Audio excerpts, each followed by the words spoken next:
এক অদ্ভুত গ্রাম, নাম তার পদ্মপুর। পদ্মপুর গ্রামে ছিল সবুজ ধানের ক্ষেত, পাখিদের কলরব আর খালের ঠান্ডা জল। সেই গ্রামেই বাস করত এক বুড়ি, সবাই যাকে ডাইনি বুড়ি বলে ডাকত। নাম আসলে তার মহাশ্বেতা, কিন্তু গ্রামে কেউ সেই নামটা উচ্চারণ করত না।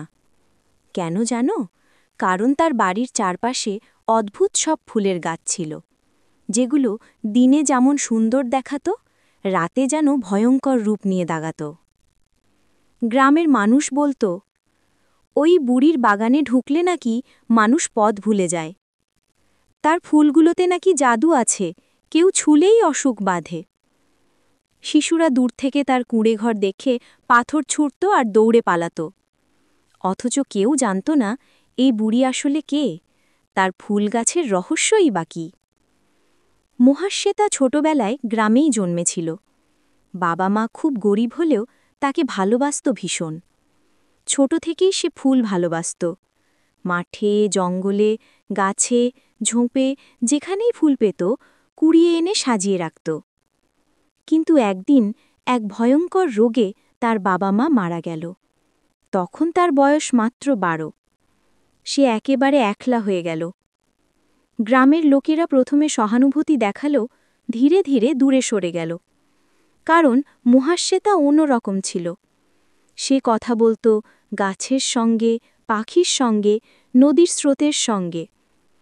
রাতে আগুনের আলোয় বই পড়ত, প্রাচীন চিকিৎসা, ভেষজ আর জাদুবিদ্যার বই। মানুষ ভাবল, এই মেয়ের মধ্যে অস্বাভাবিক কিছু আছে। এক রাতে মহাশ্বেতা স্বপ্নে দেখল, এক বৃদ্ধা দেবী তাকে বলছেন, তুই একলা নোস মাগো, তোর হাতে গাছের প্রাণ, তুই চাইলে শুকনো ডালও ফুলে ভরে উঠবে।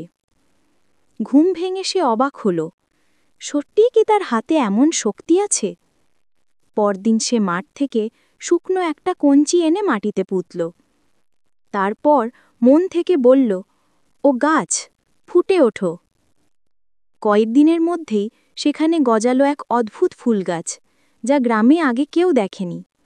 তার ফুল রং বদলায়, ভোরে নীল, দুপুরে হলুদ, সন্ধে লাল আর রাতে সাদা। গ্রামের মানুষ আতঙ্কিত হয়ে বলল, এ তো জাদু, ওই মেয়েটা ডাইনি। তখন থেকেই তারা তাকে ডাইনি বুড়ি বলে ডাকতে শুরু করল, যদিও তখন সে ছিল তরুণী। গ্রামের মানুষ ফুল গাছকে দূর থেকে দেখত, কেউ কাছে যেত না। অথচ সেই ফুলে ছিল অদ্ভুত গুণ। যে ফুল ঘরে রাখত, তার ঘরে দুঃখ কেটে যেত, অশান্তি কমে যেত। অসুখী শিশুরা সেই ফুল ছুঁলেই হাসি মুখে খেলতে শুরু করত। কিন্তু গ্রামবাসী তা বুঝল না, তারা কুসংস্কারে অন্ধ ছিল। একবার তো তারা মহাশ্বেতার ঘরে আগুন লাগানোর চেষ্টা করেছিল, ভেবে ডাইনিকে পুড়িয়ে দিলে গ্রাম বাঁচবে। কিন্তু হঠাৎ ঝড়বৃষ্টি নেমে আগুন নিভে গেল। সবাই বলল, ওর জাদু আমাদের জিততে দিল না। এরপর থেকে মহাশ্বেতা একেবারে একলা হয়ে গেল। সে মানুষের সঙ্গে কথা বলা বন্ধ করল। শুধু তার ফুলগাছ আর প্রাণী, প্রকৃতি তার সঙ্গী রইল। কয়েক বছর কেটে গেল। একদিন গ্রামে এলো নতুন এক কিশোরী, নাম তার রূপা। রূপা শহর থেকে গ্রামে এসেছে মামার বাড়িতে থাকতে। রূপা ছিল কৌতূহলী। গ্রামবাসীর মুখে বুড়ির ভয়ঙ্কর কাহিনী শুনে তার আগ্রহ আরও বাড়ল। একদিন সে চুপি চুপি বুড়ির বাগানে ঢুকে পড়ল। প্রথমে ভয় পেয়েছিল, কিন্তু আশ্চর্য, চারপাশে সুগন্ধি ফুলে ভরে আছে। প্রজাপতি উড়ছে, পাখি গান গাইছে, কোথাও তো ভয়ের কিছু নেই। হঠাৎ মহাশ্বেতা এসে বলল, কে এলে আমার বাগানে? রূপা কেঁপে উঠিল, সাহস করে বলল, আমি রূপা, আমি দেখতে চেয়েছিলাম আপনার ফুল গাছ। এত সুন্দর ফুল আমি কখনো দেখিনি। বুড়ি বিস্মিত হল। বহু বছর পর কেউ তার ফুলকে সুন্দর বলল। এরপর থেকে রূপা প্রায় বুড়ির কাছে যেত।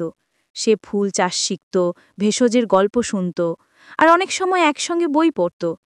বুড়ির মন ভরে যেত। সে মনে করল, এ মেয়েটি আলাদা, ও বুঝতে পারছে ফুলের আসল মানে।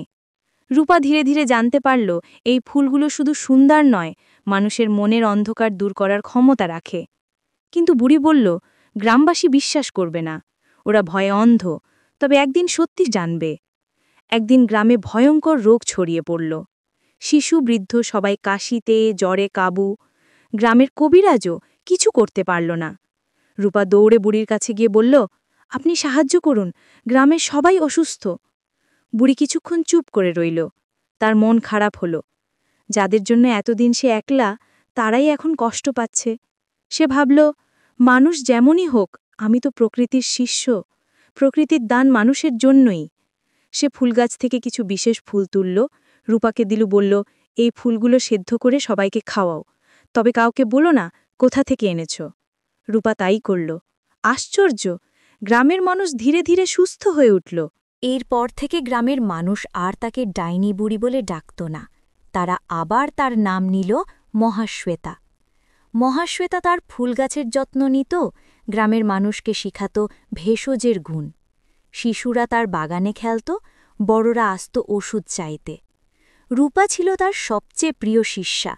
মহাশ্বেতা বলল, একদিন এই ফুলগাছের দায়িত্ব তোর হাতে দেব, তুই মানুষকে শেখাব প্রকৃতির দানকে ভয় না পেতে।